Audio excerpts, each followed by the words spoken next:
ایک کمزور انسان جس کا نام اخیاب تھا نے اسرائیل کی آدھی شمالی سلطنت کا تخت سنبھالا 918 قبل از مسیح۔ وہ سامریہ میں سیدانیوں کے نزدیک رہتا تھا جو بال کے پجاری تھے۔ اخیاب نے سیدانیوں کے بادشاہ ایتبل کی بیٹی ایزبل سے بیاہ کیا تھا۔ ایزبل اپنے مذہبی جوش و خروش کی وجہ سے کافی مشہور تھی۔ اس نے اسرائیل کے خدا کو رد کیا اور سارے ملک میں بال کی پرستش کی حمایت کی۔ یہوہ کے سارے نبیوں کو ڈھونڈو اور انہیں قتل کرو، اب سے بال ہمارا خدا ہوگا۔ بادشاہ کا ایک خادم تھا جس کا نام عبدیہ تھا جو یہوہ کی عبادت کرتا تھا۔ مجھے خداوند کے نبیوں کو ڈھونڈ کر خبردار کرنا چاہیے۔ عبدیہ نے 100 نبی ایک غار میں چھپا دیے اور ان کے لیے کھانا پینا لے کر جاتا تھا، لیکن زندہ خدا کا ایک نبی تھا جو بالکل بھی نہیں چھپا، ایلیا۔ اے بادشاہ اخیب، کیونکہ تو نے اپنے بزرگوں کے خدا کو رد کیا اور بدی کے کام کرنے کے لیے اپنی بیوی ایزبل کی پیروی کی،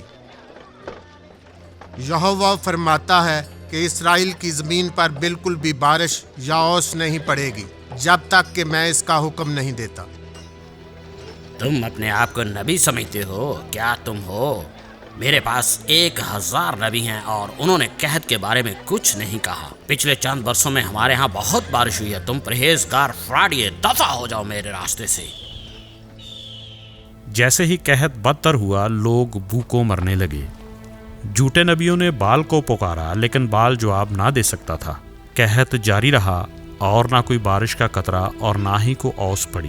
خداوند نے ایلیا کو ایک بیوہ کے گھر بھیجا اور اسے بتایا کہ یہ عورت اسے ایک کمرہ اور کھانا دے گی جب تک کہ قحط ختم نہیں ہو جاتا۔ برائے مہربانی مجھے تھوڑا سا پانی اور کھانے کو روٹی دے سکتی ہیں؟ میں تمہیں سچ بتا رہی ہوں کہ میرے پاس تھوڑا سا آٹا اور تیل ہے جس کے ساتھ 2 چھوٹی روٹیاں بن سکتی ہیں۔ میں ابھی اپنے اور اپنے بچے کے لیے پکانے لگی تھی۔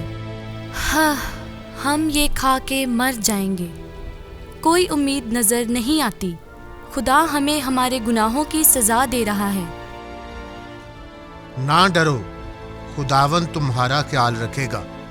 جس طرح کہ تم نے کہا تھا، روٹی پکاؤ اور پہلے میرے پاس لے کر آؤ۔ اس کے بعد تو اور تیرا بیٹا کھا سکتے ہیں، کیونکہ اسرائیل کا خدا یہوہ یوں فرماتا ہے، تیرے آٹے کا مٹکا اور تیرے تیل کی کپی اس وقت تک ختم نہیں ہوگی جب تک خداوند اسرائیل پر بارش نہیں بھیجتا۔ یہ تو سچ ہے، میرے مٹکے میں آٹا اور کپی میں تیل ابھی بھی موجود ہے۔ ہم یہ سارا کٹھا نہیں الٹ سکتے، یہ مسلسل بھر رہا ہے۔ یہ تو معجزہ ہے، خداوند بہت اچھا ہے۔ اگلے 2 برسوں تک وہ تینوں اس ایک آٹے کے مٹکے میں سے روٹی کھاتے رہے۔ ایک دن ایلیا اس بیوہ کے گھر واپس آیا تو اسے معلوم ہوا کہ اس کا بیٹا مر گیا ہے۔ یہ جب نیچے آیا تو اسے بخار تھا، اس کے بعد یہ مر گیا۔ میں نے تمہارا کیا بگاڑا ہے؟ کیا تم یہاں صرف میرے گناہ یاد کرانے آیا تھا اور خدا کو یہ کہنے کہ میرا بیٹا مار دے؟ اسرائیل میں اب بھی ایک خدا ہے۔ اے یہوہ، اس بچے کی روح کو اس کے جسم میں واپس بھیج دو۔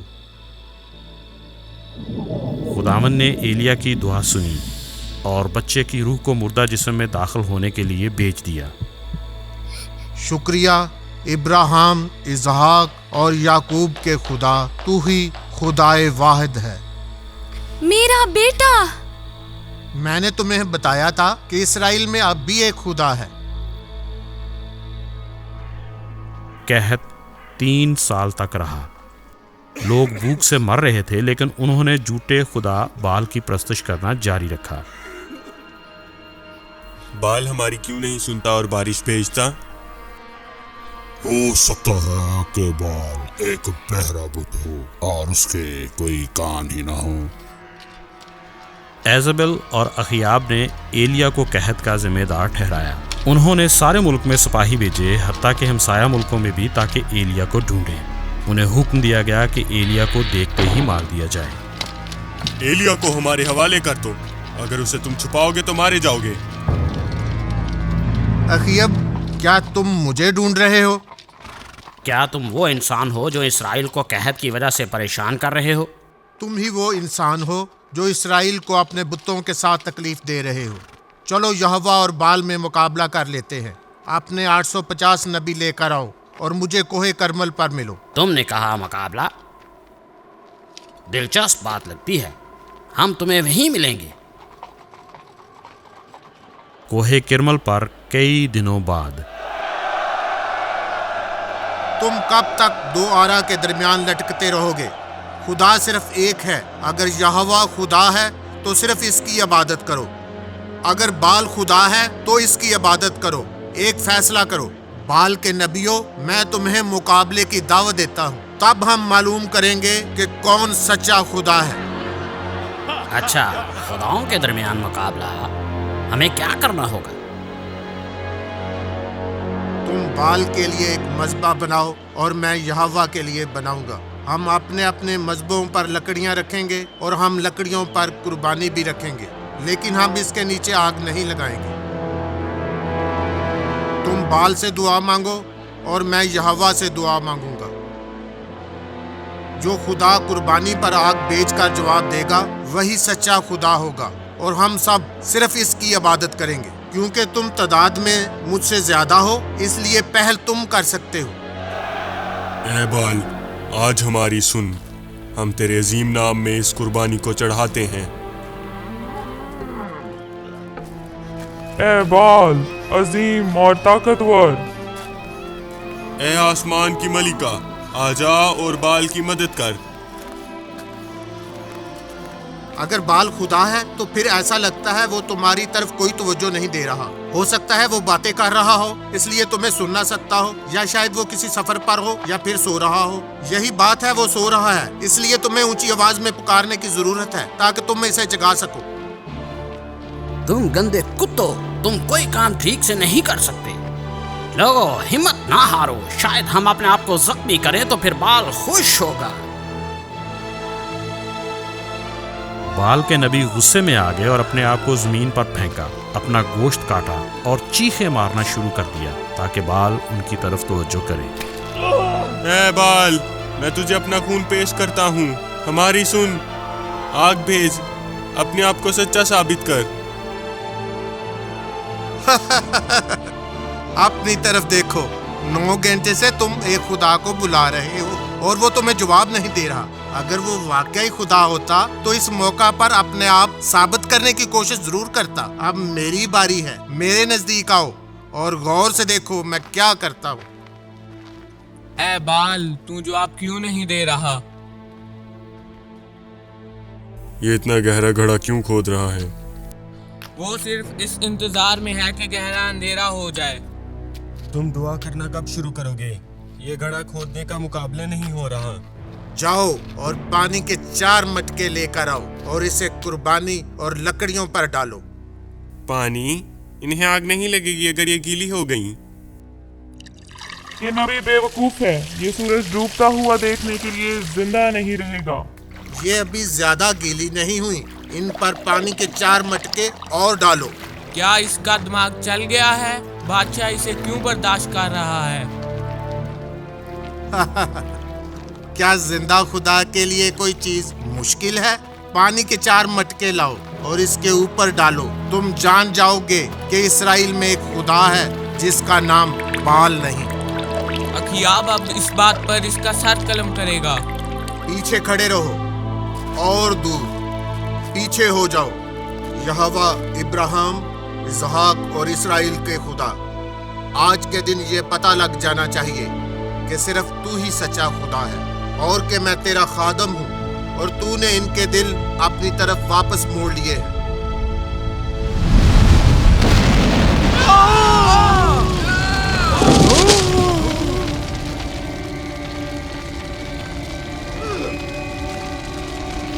ابراہیم کے خدا،